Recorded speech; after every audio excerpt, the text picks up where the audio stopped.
السلام عليكم ورحمة الله وبركاته. كرة القدم زي ما بقولك في كل فيديو مليانة معجزات، لدرجة ان احنا عاملين اساسا بلاي ليست للمعجزات دي، فتدور على بلدنا الحبيبة مصر ومعجزة كأس افريقيا 2006. واحد هيقول لي هي مصر محتاجة معجزة؟ اقول لك اه طبعا، لان في الوقت ده منتخب مصر ما كانش زعيم القارة الأوحد، ده كان فيه تفاصيل كتيرة قوي عشان يوصل ل7 بطولات قارية ويبقى لوحده في المكانة دي. فما تنساش تعمل لنا لايك وشير وسبسكرايب في القناة عشان يوصلك كل جديد. وتعالى أقول لك إزاي مصر بدأت أول خطوة في زعامة القارة الأفريقية.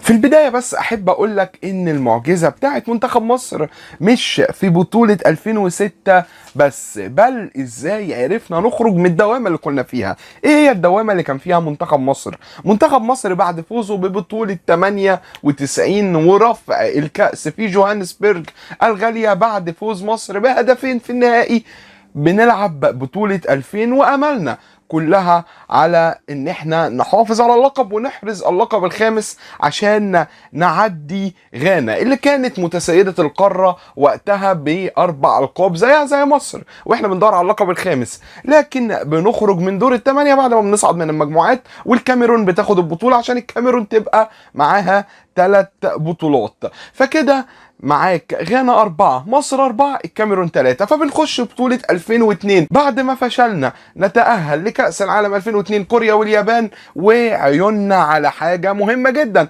اللقب القاري برضه، ومش حاسين ان في مشكلة. ليه؟ لان احنا لسه كنا واخدين بطولة 98 فالدنيا لذيذة، وخرجنا من دور الثمانية من منتخب كبير سنة 2000 فعادي، مشكلة مش كبيرة يعني. فبنبدأ بطولة 2002 وبرضه بنخرج من دور الثمانية، فهنا بنبدأ نقلق شوية. ليه؟ لأن الكاميرون برضه أحرزت اللقب، فكده أحرزت لقب 2000 و2002 وزعامة القارة بقت ثلاثية، معاك مصر 4 ألقاب، غانا 4 ألقاب، والكاميرون كمان 4 ألقاب.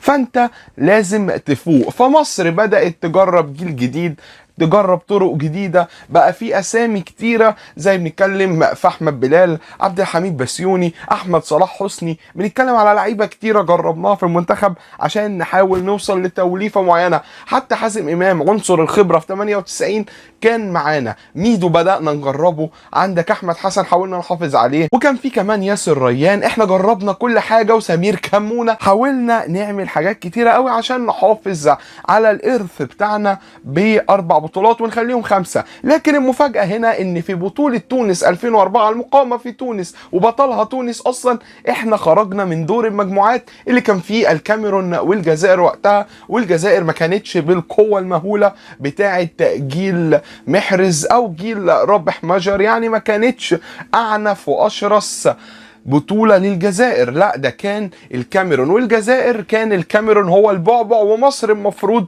تاني اكبر منتخب. ومع فوز تونس بالبطولة بتبقى الزعامة ثلاثية زي ما هي، وتونس انقذت مصر ان الكاميرون او غانا ياخدوا البطولة ويسبقوا مصر في الترتيب، بعد ما مصر اخيرا حصلت غانا، بعد كده الكاميرون حصلتهم. فبعد خروج مصر من الدور الاول في افريقيا 2004 بنتجه لاقالة كابتن محسن صالح. ليه؟ لان احنا خرجنا بدري قوي عن ما كنا عايزين، احنا حتى ما وصلناش مربع ذهبي. فبعد كده بيجي تعيين تارديلي الايطالي في تصفيات كأس عالم 2006، وهو المفروض كمدرب ما كانش ليه تجارب كويسة، ما كانش غير لعيب كويس يعني. مضينا معاه سنتين من شهر 3 2004 للمفروض شهر 3 2006، وان هو كان يقود المنتخب في افريقيا اللي على ارضنا. ولكن مجموعة فيها الكاميرون، كوتيفوار، بنين، السودان، ليبيا، واحنا المفروض المجموعة دي تكون الصعب فيها الكاميرون وكوتيفوار. لكن بعد نتائج سيئة جدا زي خسارة من ساحل العاج، تعادل مع بنين، تعادل مع بنين و3-3 دخل فيك 3 اهداف من منتخب زي المنتخب البنيني، وكمان خسارة من ليبيا. فده اللي خلى خلاص يعني الناس كلها مخنوقه وعايزه الراجل ده يمشي النهارده قبل بكره، لان الراجل ده كان بيغيب كتير جدا واجازته طويله جدا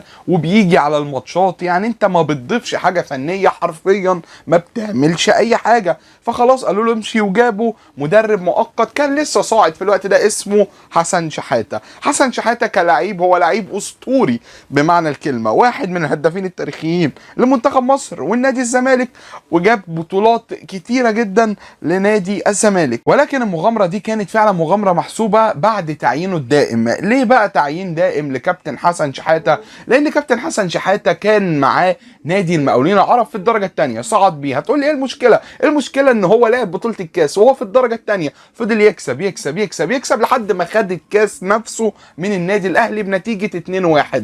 لعب بطوله السوبر قدام الزمالك، راح كسبه برضه وخد بطوله السوبر بعد ما كسب نادي الزمالك. فكده معاه بطولتين وهو لسه ماسك نادي درجه ثانيه وبيصعد بيه. انت متخيل الاعجاز اللي عمله في سنه 2004 المعلم حسن شحاته؟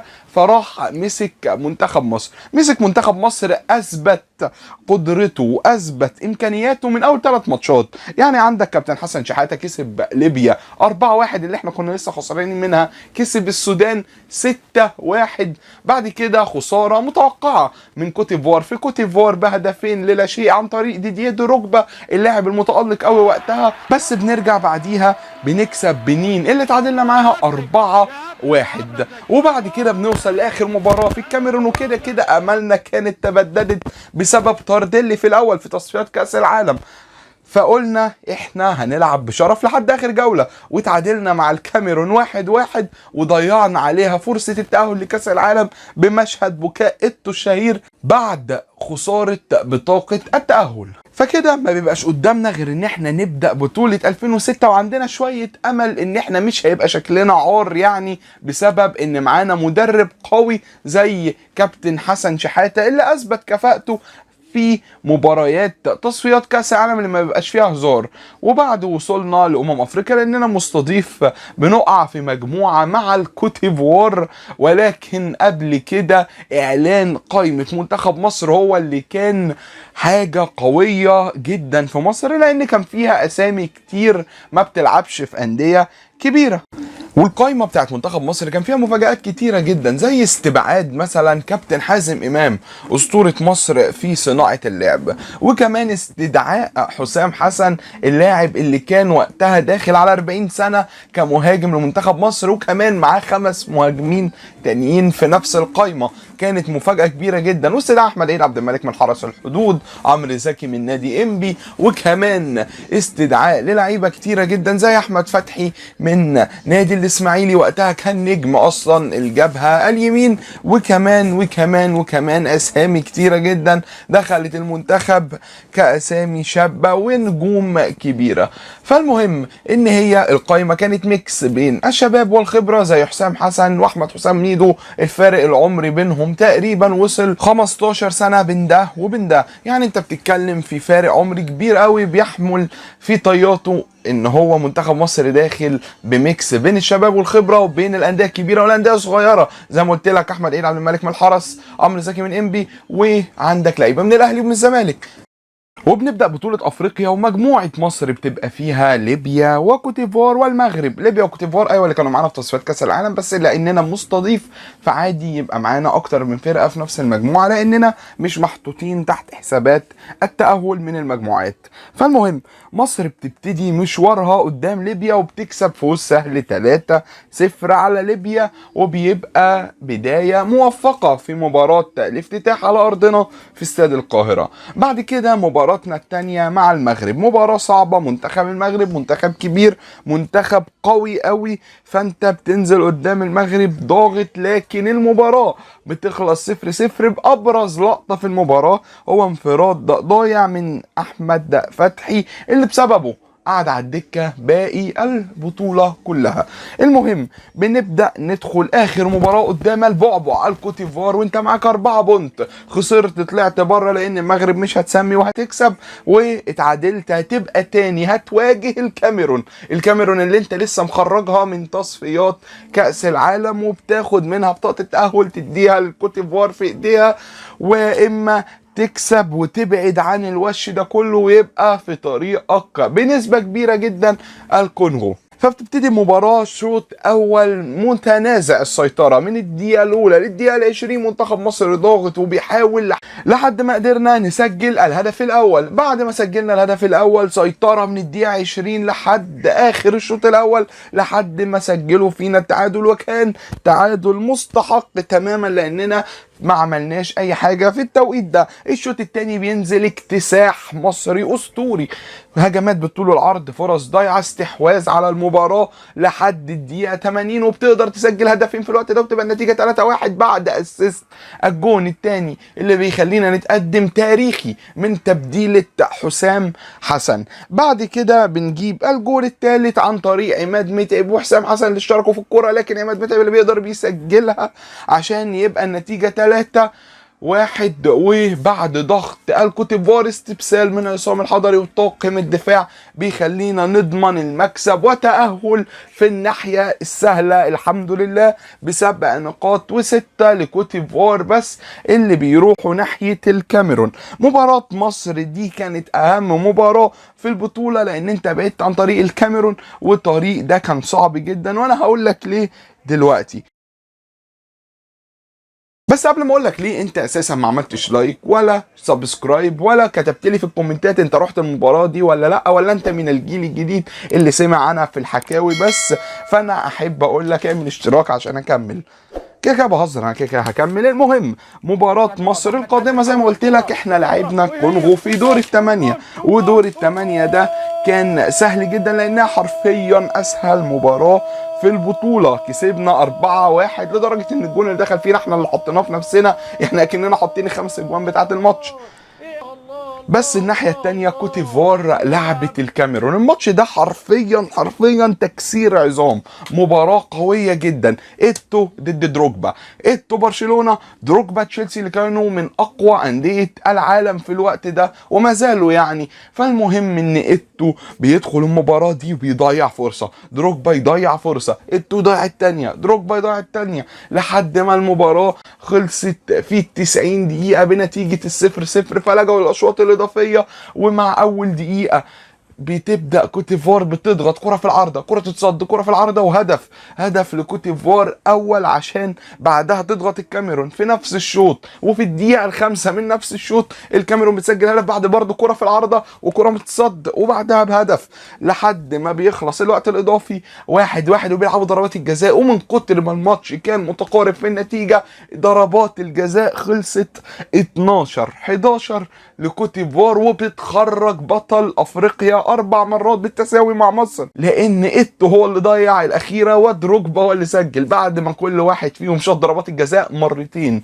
انت متخيل السيناريو اللي احنا بعدنا عنه الحمد لله كان عامل ازاي؟ كانوا بيموتوا في بعض بجد، محدش راحم التاني، لحد الحمد لله ما احنا وصلنا لدور نصف النهائي امام السنغال بالمباراة الشهيرة جدا اللي هي مباراة ميدو وعمرو زكي، وليها قصة في الموضوع ده. مباراة مصر والسنغال احنا دخلنا المباراة وكان همنا وهدفنا الاول التأهل والوصول للنهاية، ما كناش عارفين ان في حوارات كتيرة هتحصل داخل 90 دقيقة. اتقدمنا الحمد لله بضربة جزاء لأحمد حسن في الشوط الاول قبل ما يتعادل نيانج وضغط سنغالي، والنتيجة 1-1. بتيجي اللقطة الاشهر في تاريخ حسن شحاتة واحمد حسام ميدو، اما طلب حسن شحاتة من ميدو انه يخرج فميدو كان متضايق جدا، ولقطة الخناقة الشهيرة بتاعة تبديل ميدو بحسن شحاتة عشان ينزل عمرو زكي الى ارضية الملعب. وبعد الخناقة دي وهم اساسا بيتخانقوا عمرو زكي بيثبت صحة وجهة نظر حسن شحاتة وبيسجل الهدف الثاني في مشهد مهيب. ميدو نفسه راح يحتفل مع عمرو زكي ونسي الخناقة كانت على ايه، لكن حسن شحاتة حلف طلاق 3 ما هو قاعد على الدكة تاني، وميدو بيتفرج على المباراة النهائية من على المدرجات اللي كوتيفوار بتصعد للنهائي عشان نعيد المواجهة من تاني. وفي مباراة النهائي كانت كل الترشيحات بتصب ناحية منتخب كوت ديفوار ان هو اللي هيكسب البطولة، لان هو منتخب قوي، ده مطلع الكاميرون يا عم انت عايز ايه تاني؟ لكن مصر اللي مطلعة السنغال وكسبانة كوت ديفوار كان ليها رأي تاني. مباراة كانت صعبة جدا، كل التوقعات زي ما قلت لك رايحة لكوت ديفوار، حتى الأداء في الملعب كوت ديفوار أفضل نسبيا، ضغط شرس قوي خصوصا من دروجبا اللي قدم واحد من امتع ماتشاته. لكن عصام الحضري رجل المباراة دي باكتساح بعد ما قدر يتصدى لاكتر من كورة كانوا في قمة الخطورة عشان تخلص ال90 دقيقة بنتيجة التعادل. بعد كده رحنا للاشواط الاضافية ومصر بتحصل على ضربة جزاء الحمد لله، لكن احمد حسن بيخش بكل اسف بيضيعها. بعد ما احمد حسن بيضيع ضربة الجزاء بتبدأ الشكوك والخوف، لكن عندنا اسد اسمه عصام الحضري ما تقلقوش من حاجة، بنوصل لركلات الترجيح اخيرا. احمد حسن لسه مضيع بيخش يشوط الاولى وبيسجلها، ولكن كوت ديفوار المفروض هتسجل معاها دروجبا، لكن معانا عصام الحضري بيصد الاولى وبنخش نشوط الثانيه. ومحمد عبد الوهاب الله يرحمه بيخش وبيسجل الثانيه، وبيبقى النتيجه 2-0 لمصر في ركلات الترجيح. لكن كولو توريه بيسجل ايضا لكوت ديفوار عشان يخش عبد الحليم علي في الركله الثالثه وبيضيع. والغريب اصلا ان ابراهيم سعيد هو اللي كان هيخش الثالثه، لكن عمل نفسه مصاب وطلع قال كده في التسجيلات عشان عبد الحليم هو اللي يشوطها وبرضه بيضيع. يعني اللي كان خايف يضيع البديل بتاعه نزل وضيع. خلاص قضاء وقدر، هتحصل حتى لو حصل ايه. بكاري كونيه كان داخل بقى وخلاص عينه على التسجيل عشان خاطر يعادل النتيجة، هيبقى واحدة ضاعت هنا واحدة ضاعت هنا، لكن هيات عندك عصام الحضري واقف في الجون، انت مستني ايه غير اسد هيصدها؟ يعني هيصدها وبتبقى التقدم لمصر زي ما هو عشان يخش بعديها عمرو زكي وبيسجل ركلة الجزاء الرابعة لمصر. بعديها بيخش من كوت ديفوار ايمانويل هيبويه وبيسجل ايضا عشان ابو تريكه يخش في ركله الحسم. والكوميدي في الموضوع ان ما حدش قال لابو تريكه دي ان لو دي اتسجلت خلاص احنا خدنا البطوله، وهو كمان كان ناسي يعد اصلا احنا في الركله الكام، وبيسجل ابو تريكه وبيرجع على اساس ان احنا لسه هنشوط تاني. لا الحضري بيجري عليه وبنحتفل، ومصر زعيمه القاره بالبطوله الخامسه الافريقيه بعد معاناه شديده في الحصد اللقب. ولكن الفضل بيعود لكتيبة حسن شحاتة والحسن شحاتة نفسه بعد إنجاز تاريخي لمنتخب مصر، ومصر البطل ب5 مرات متفوق على كل منافسينها في القارة الإفريقية. ولو وصلت معانا للحظة دي يبقى أنت كده خلصت الفيديو معانا. فلو عجبك الفيديو ما تنساش تعمل لنا لايك وشير وسبسكرايب في القناة عشان يوصلك كل جديد. وقول لي تحب أتكلم على مين تاني؟ إحنا ممكن نتكلم على تونس 2004 على فكرة إنها بطولة مميزة جدا. وسلام عليكم.